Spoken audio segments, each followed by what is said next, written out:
There you go. Okay. All righty. Let me get out of here. Oh. Oh, 1 second. I just want to make sure. Can you hear me okay? Okay. Okay, because okay.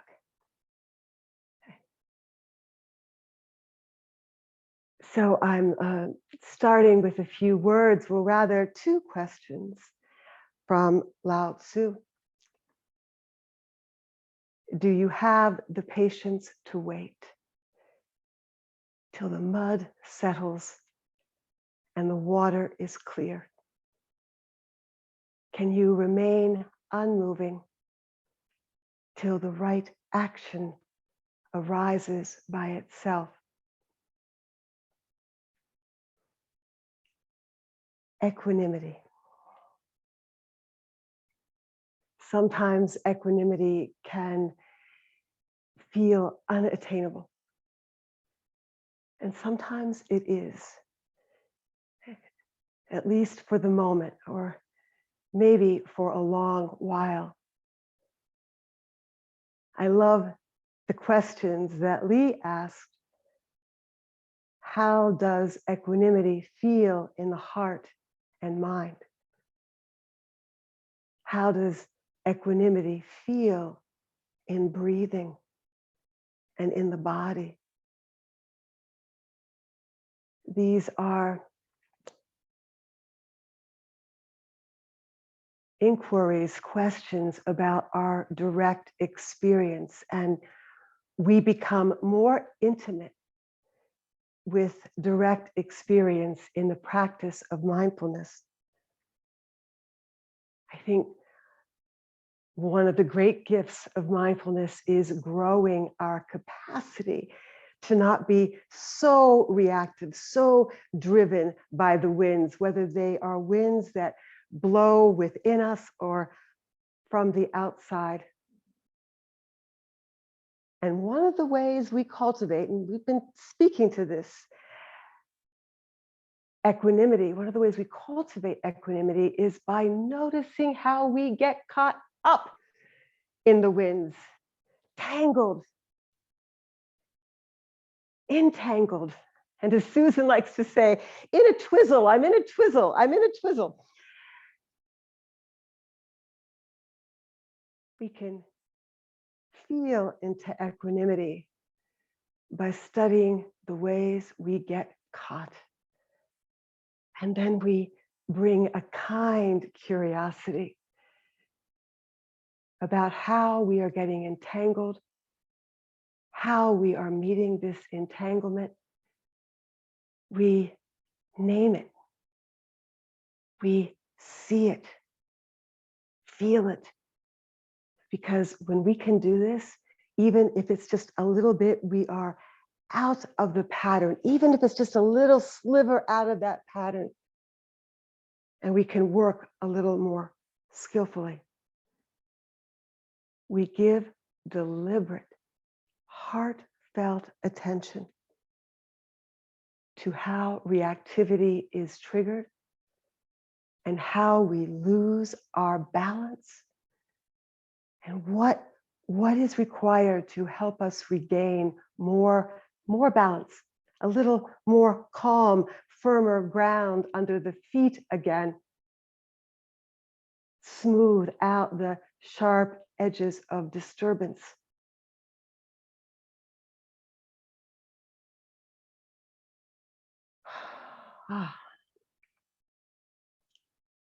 This is how calm feels in the body and in the breath, heart and mind. And you know, sometimes for some of us, we are learning to even tolerate calm, becoming more or willing to orient ourselves in the direction of calm, because agitated mind can get pretty addicted, habituated, well-grooved. I think all of us have some idea about how to approach equanimity.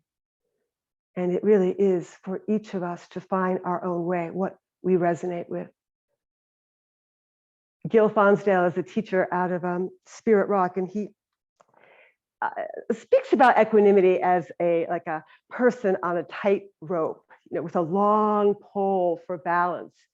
Right? Whoa, like feeling that out of balance, back in, out in. A dance, really. Feeling the constant sway back into balance and out of it.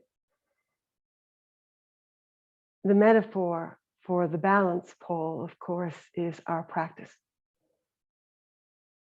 And whether we are wobbly or in balance, it doesn't matter. What matters is our noticing. Our noticing, because we care enough to notice.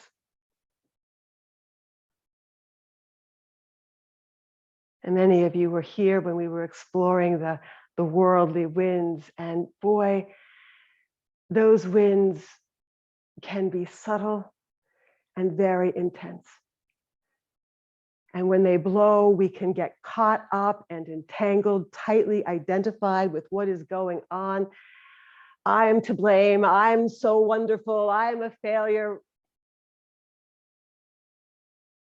The content doesn't even really matter.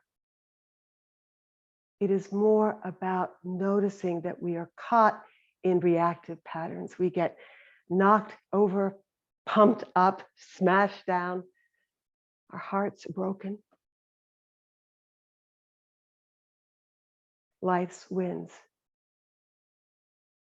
And we never know when one of them is going to come whooshing around the corner. We don't know what is going to happen in the next moment.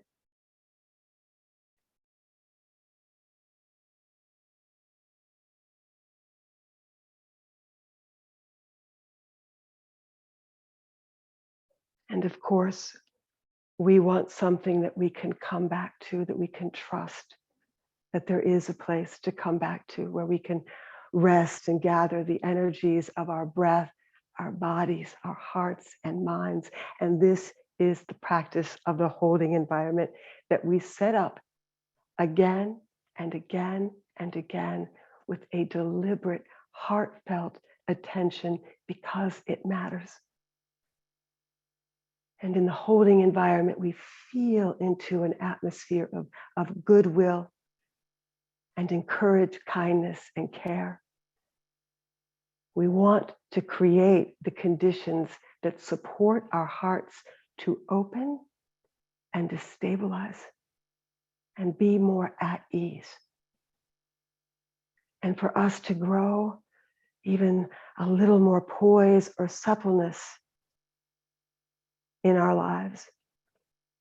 We all need to come out of that tight view, out of that J view, out of that constricted view that is conditioned based on history and culture and beliefs, and reified and open into a wider mindfulness view that senses there is something far vaster that we are a part of.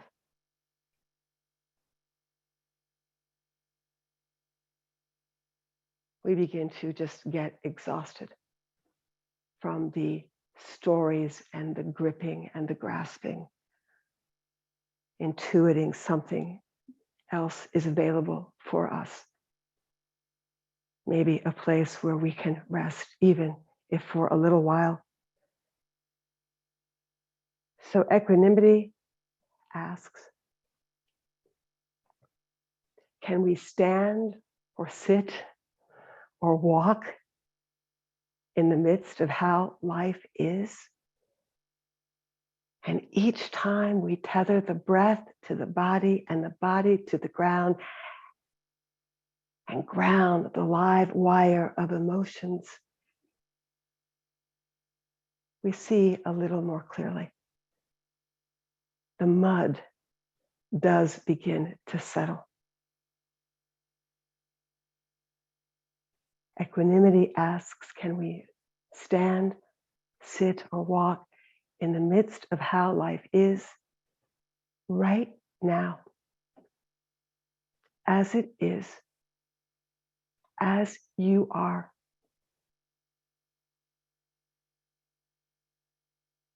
This is our practice.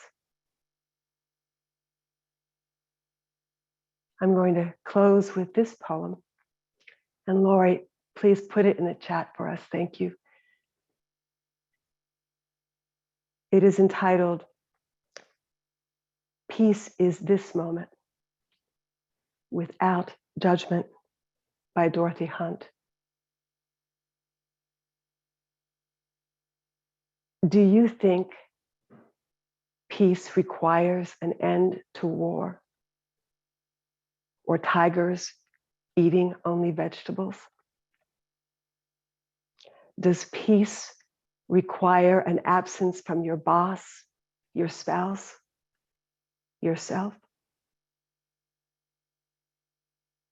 Do you think peace will come from some other place than here? Some other place than now? In some other heart than yours? Peace is this moment without judgment. That is all. This moment is the heart space where everything that is welcome. Peace is this moment without thinking that it should be some other way, that you should feel some other thing, or that your life should unfold according to your plans. Peace is this moment without judgment, this moment in the heart space where everything that is welcome.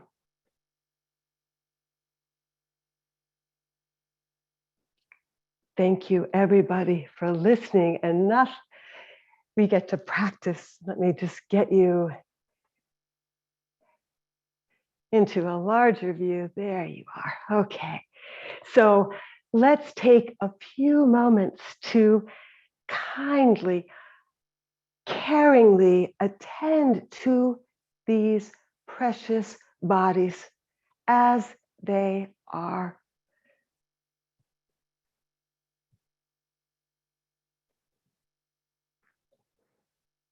What might need a little TLC, a little more comfort, even 1% more comfort.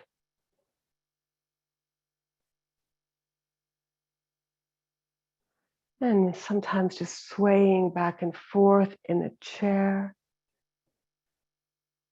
Just a nice sway. And we don't have to hurry. We can't hurry in meditation. In your good time.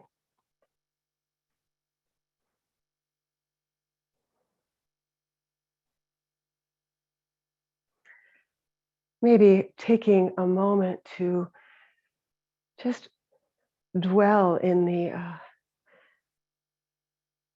goodness of coming together in Sangha, encouragement of Sangha,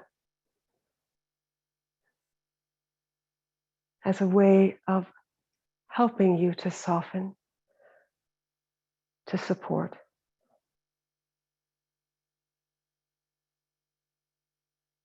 And eyes can be gently closed or open,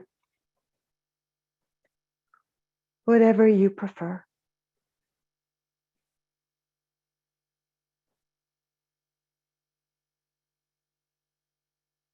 And if open, soft downward gaze.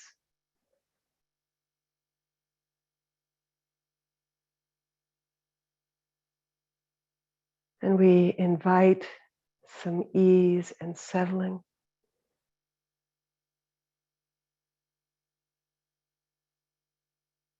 And even if the invitation is not received, sensing into the kindness of inviting, some settling.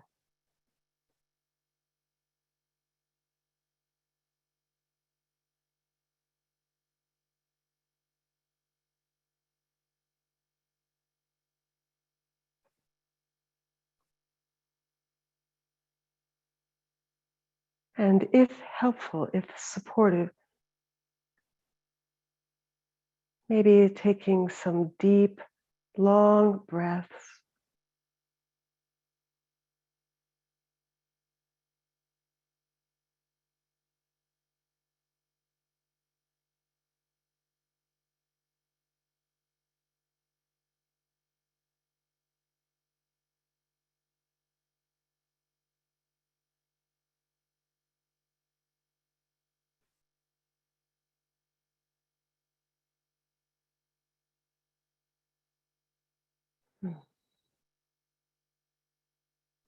Can you feel breath breathing?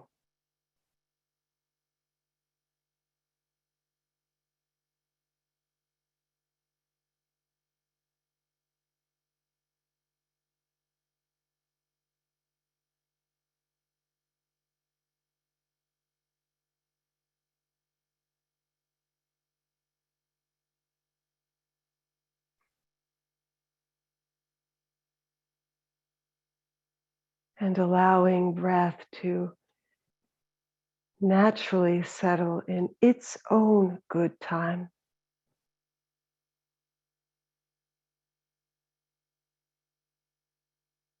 Settled or unsettled, we simply notice.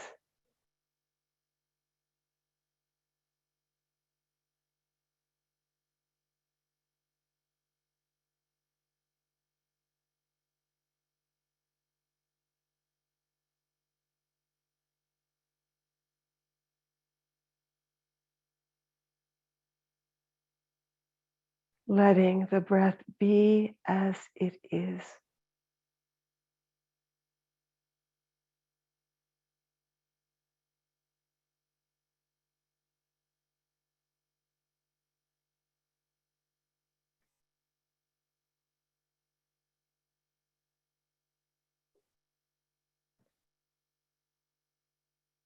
Mm. Can you feel the body in the chair, breathing?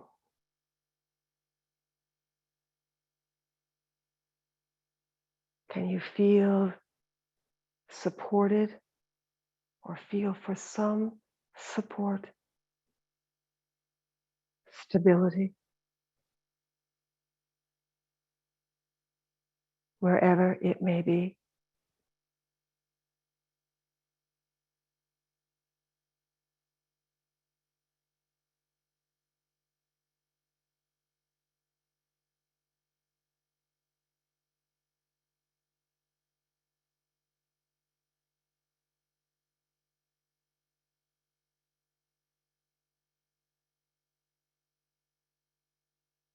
Noticing any grasping or tightening in the body.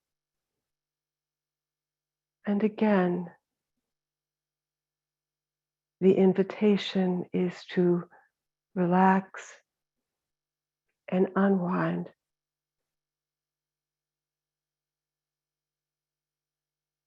in the body's good time.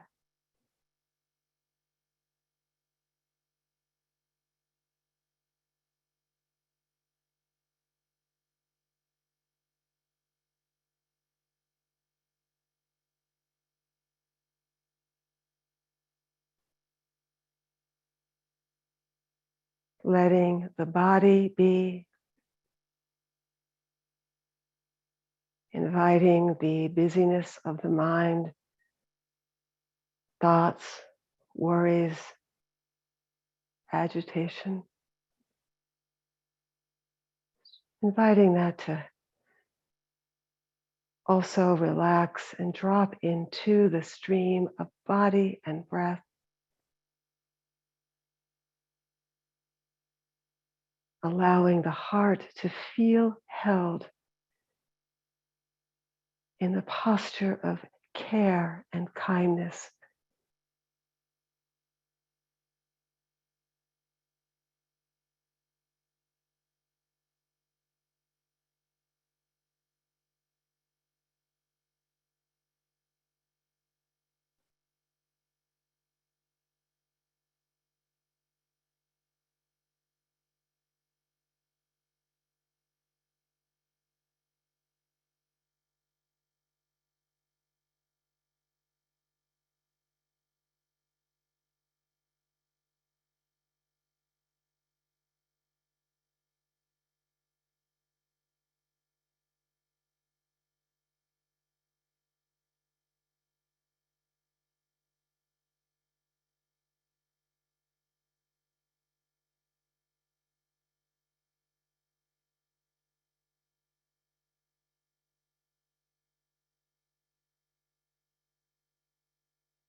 And if the mind is distracted or lost in a drift, allowing the breath to invite you back kindly to this moment, as if this moment is precious as it is.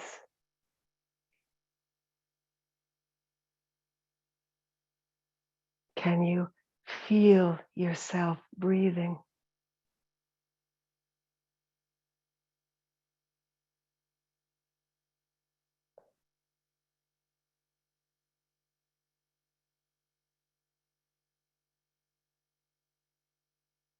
Can you feel yourself breathing?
and softening and allowing whatever is, is.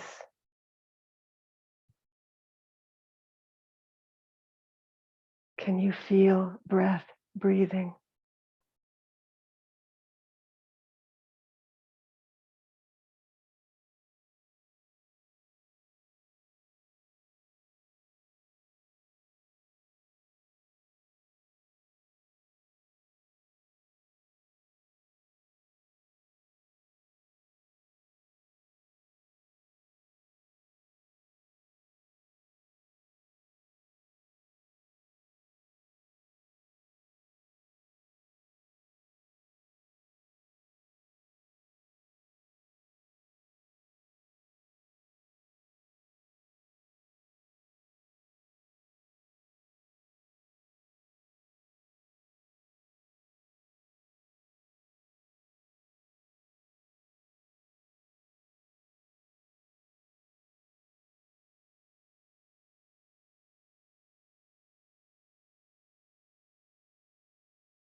May the mind, for so long wearied and weakened by trying to make things other than they are,